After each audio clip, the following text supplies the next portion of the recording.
So this time, we'll be taking a look at something that has just piqued my curiosity of late, and that is Doctor Who figures. I was not a really big Doctor Who fan until the recent series going back to 2005, 2006, I think is when it first showed up in America. I had always known of the existence of Doctor Who. In fact, I spent many a Saturday and Sunday afternoon watching the old 70s and 80s Doctor Who series that would show up on PBS. This was primarily at our vacation house, so we didn't have cable, and it was up in the mountains, so you had two channels, PBS or NBC, and PBS always showed Doctor Who series cut together as movies on the weekends, and that's my introduction to the character. As I said, it was primarily the fourth and fifth Doctors, which would be Tom Baker and Davidson. Doctor Who is much older than that, and has been argued that it's the oldest sci-fi franchise. The initial show lasting from 1963 all the way up to 1989, having a gap between 1989 and a revamped movie in 1996 in America on Fox Television, nonetheless. They did it as a pilot/movie, and unfortunately, it never took off. You had to wait almost 10 years until the new series came out, starring first Christopher Eccleston, who some of you might know from Heroes or Destro from the G.I. Joe movie. And then he was only on it for a year, and then of course David Tennant took over all the way up until just this past year, where the role was taken over by Matt Smith. So let's take a look at these figures, and I think we'll start with the David Tennant figure, or the 10th Doctor. I think it's a very good likeness to the actor, and got a nice paint detail. Of course, you see his trainers or sneakers. You can see the tie and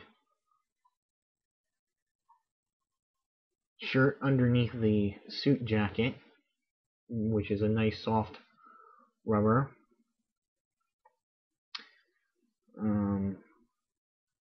And you might notice that he's all banged up, got scratches and cuts on him. That's because this is an episode-specific figure, and that would be from his actual last appearance as Doctor Who in the episode The End of Time. And they did a whole wave based on that last two episodes. See here, it's got the Master, his arch nemesis.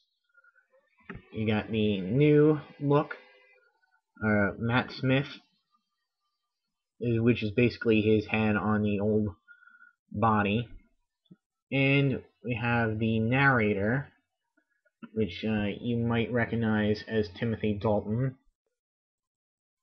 For articulation, it's not bad, but you can see he's got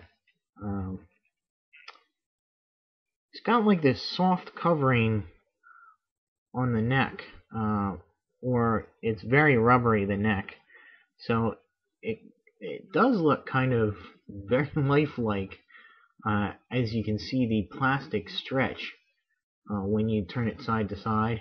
It does have a little bit of up and down motion, but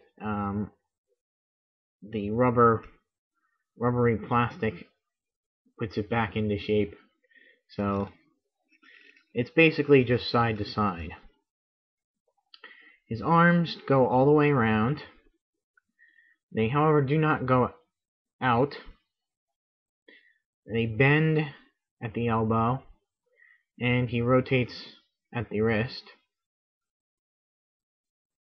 very slightly. Now, his hands are very soft and rubbery. You can see how soft and rubbery they are. His legs have the most articulation. They go out and back in, go forward and back, but the jacket of the suit here does get in the way a little bit. He does bend at the knee, and he does not have any foot articulation. Of course, he wouldn't be a Doctor Who without the sonic screwdriver, which will allow him to do anything: open doors, hack into computers, and all sorts of stuff. It's a multi-purpose tool, and this is very soft, rubbery plastic here. He holds it okay in this hand. Now, moving on to the next Doctor, the Matt Smith version. A slightly different approach to the figure this time. I don't know if they changed the companies that make the figures or what, but the neck is a little bit more solid here, as you can see. Again, it's a great likeness to the actor, and a little bit more articulation here. The arms still don't go out, but they do go around. He has a bicep swivel, which is new. The arms still have the bend at the elbow and still rotate at the wrist. These hands are solid plastic. You see he's got a nice bow tie and shirt. You can see the stripes and the buttons. His tweed jacket, I guess, very soft and rubbery, at least here, and it smooths out nicely here at the shoulders. Very nice detail. He has waist articulation. He has the same joints, same type joint, where his legs go out and in, forward and back. They've added a thigh swivel here.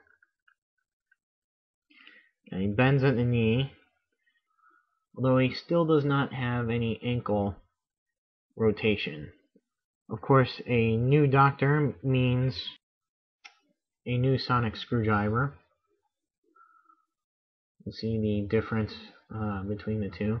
And again, it's soft and rubbery, but a little bit more solid than the 10th Doctor's. And he holds it pretty well. It's not going to drop out of there. So there you have it. I am currently looking for a TARDIS. So once once I see one that comes with a fourth or fifth Doctor, I will get it, because no Doctor Who collection would be complete without a TARDIS. And for those who don't know, that's in a time machine, and TARDIS is an acronym meaning time and relative dimensions in space. And yes, it looks like a London police box, but that's only because its chameleon circuit got stuck when it first visited in 1963 England. Actually, the BBC has copyrighted that police box. That's my look at the Doctor Who figures that I have currently, and hopefully we'll be able to look at some more figures quite soon. And stay tuned for some more reviews or looks at other figures. And until my next video, see you.